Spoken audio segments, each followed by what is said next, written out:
મારું નામ દેસાઈ સ્વિનલ છે। હું નવોદય વિદ્યાલયમાં જોબ કરું છું, શિક્ષક તરીકેની ફરજ બજાવું છું।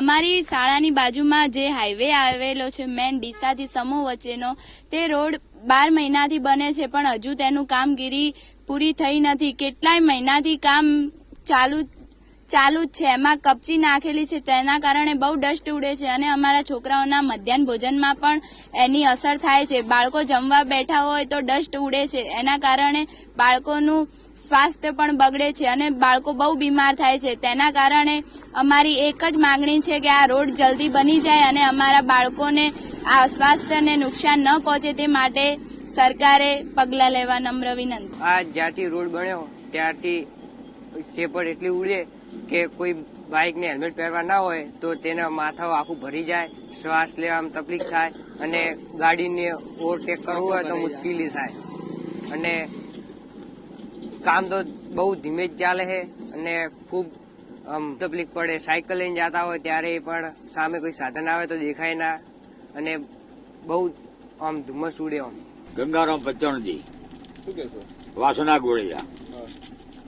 જરા રોડની મુશ્કેલીઓ આવી રહેશે કે કોઈ ગાડીઓના બાઇકોના ટાયર તૂટતા આવે, આવવા જવાની તકલીફો રહેશે, મુશ્કેલીઓ રહે છે, આવી મુશ્કેલીઓ છે। આ ક્યારની તકલીફ તો જિંદગીની, પણ આ હવેની તો બહુ મુશ્કેલીઓ છે ને। આ રોડ તૈયાર નહીં થયો તો સુધી આ મુશ્કેલીઓ છે જ।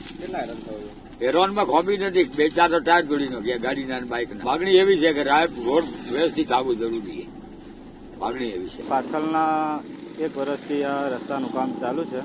ગોકળગાયના રીતે કામ ચાલુ છે। અવારનવાર બધા સાધનોવાળા, સ્કૂલોવાળા છોકરાઓ બધા પણ હેરાન થાય છે। પાછળનું કંઈ એમાં શાંતિસર બધું એમના રીતે યોગ લાગે એમ કામ કરે છે, કંઈ પબ્લિકનું કંઈ વિચારતા નથી। પાછળના કેટલા એક્સિડન્ટ થઈ ગયા છે, કેટલા જાનહાનિ થઈ ગયા છે, પણ આ એકદમ ગેરરીતિ કામ કરવામાં આવે છે આ રોડમાં। ડસ્ટ એટલે છોકરાઓને આવવા જવા માટે ખૂબ જ હેરાનગતિ અને સાધનો બેફામ રીતે ચાલે છે, કંઈ નક્કી છે જ નહીં કે કઈ રીતના શું કરવું અને બધી પબ્લિક હેરાન થાય છે। આજુબાજુવાળી સ્કૂલોના છોકરા છે, મધ્યાહન ભોજનમાં કચરો જાય છે।